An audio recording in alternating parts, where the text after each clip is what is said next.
teman-teman, bertemu lagi di channel Guru BK Konselor. Teman-teman, di video kali ini ya, saya akan melanjutkan kembali penyusunan modul yang sudah kita buat mulai dari modul 1, 2, dan 3. Nah, kali ini kita akan membahas tentang modul 4 ya. Dimana modul 4 ini bertemakan materi yang sangat menarik teman-teman, yaitu peran IQ, EQ, EQ, CQ, dan SQ dalam belajar. Nah, ejaannya bisa menggunakan ejaan bahasa Indonesia. Ya. Nah, saya highlight terlebih dahulu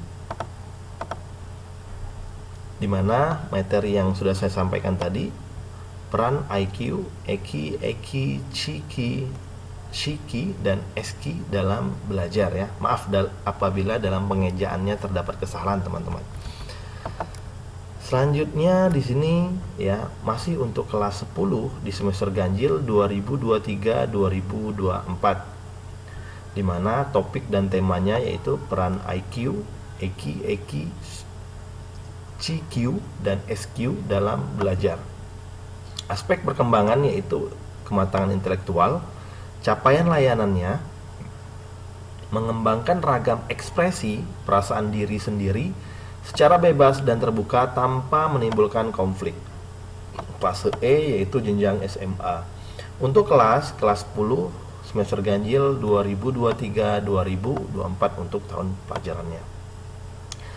Untuk bidang konseling yaitu bidang belajar, di mana di modul 1, 2, dan 3 itu adalah bidang pribadi. Nah, ini kita sudah masuk ke bidang belajar, teman-teman. Selanjutnya, ya, teman-teman, yang perlu saya sampaikan sedikit yaitu mengenai materi yang kita bahas saat ini, yaitu peran IQ, EQ, AQ, CQ, dan SQ dalam belajar. Nah, apa itu IQ ya, atau intelligence quotient ya, maaf apabila kesalahannya teman-teman ya. Namun saya berusaha untuk menampilkan judul ya, materi yang memang benar-benar dibutuhkan pada kurikulum Merdeka ini untuk jenjang SMA. Kecerdasan intelektual adalah syarat minimum kompetensi. Intelijensi diartikan sebagai keseluruhan individu untuk berpikir dan bertindak secara terarah, serta mengolah dan menguasai lingkungan secara efektif. Ini saya kutip dari Martin Pali 1993. Konsep intelijensi yang pertama kali dirintis oleh Alfred Binet 1964 mempercayai bahwa kecerdasan itu maaf teman-teman ya, bahwa kecerdasan itu bersifat tunggal dan dapat diukur dalam satuan angka, yaitu intelligence quotient atau IQ, teman-teman.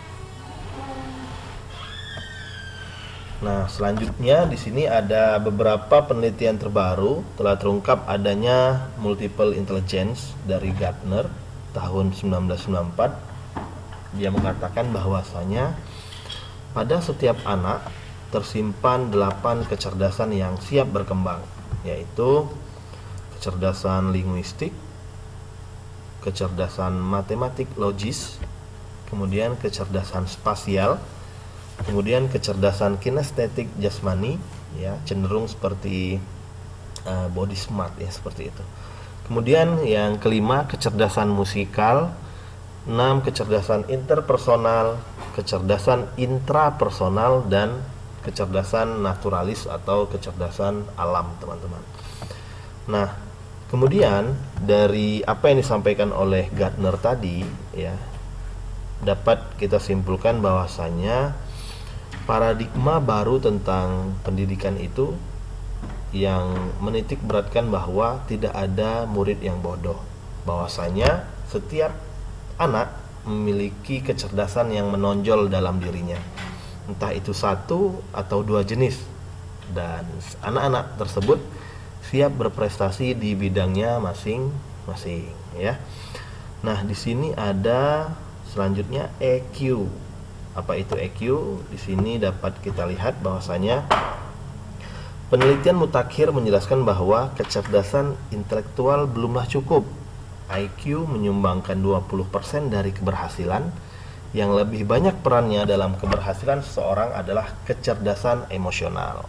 Nah, di sini kecerdasan emosional memiliki peran yang penting di dalam menentukan kesuksesan seseorang, baik dari segi motivasi diri sendiri maupun dari segi bagaimana dia mengelola emosinya ketika menghadapi sebuah problem seperti itu.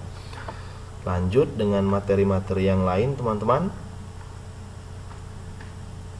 Nah, di sini dari materi yang sudah saya tampilkan tadi, ya, saya kutip. Ini ada sumbernya,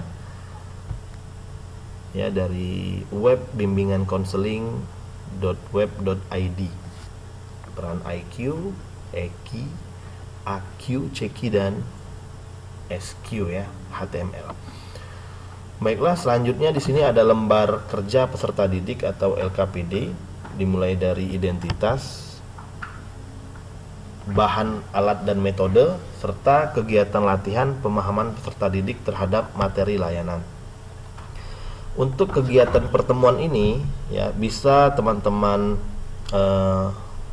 revisi, ya, atau teman-teman ubah sesuai dengan pertemuan-pertemuan yang sudah teman-teman laksanakan. Apabila materi ini berada di pertemuan ke-6 atau ke-7, silakan dibuat di kegiatan pertemuan ke-7 seperti itu.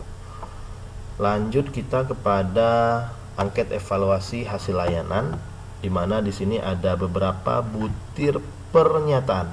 Ada 6 butir dan terdiri dari penskorannya 1, 2, 3, 4 dalam kategori rentang sangat baik, baik, cukup, dan kurang.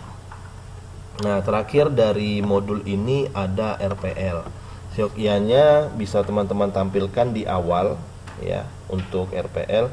Namun dalam modul yang kita susun kali ini, RPL saya letak di belakang untuk karena konsepnya itu saya ingin menampilkan materinya terlebih dahulu, ya, kemudian teman-teman melihat langkah-langkah RPL-nya di akhir dari penyusunan modul.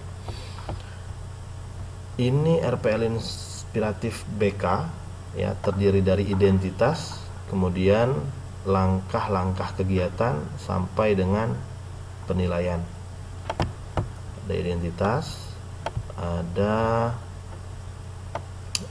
identitasnya, ada CL, teman-teman, ya, ada capaian layanan dan fase perkembangannya, dimana di video ini kita membahas tentang fase SMA.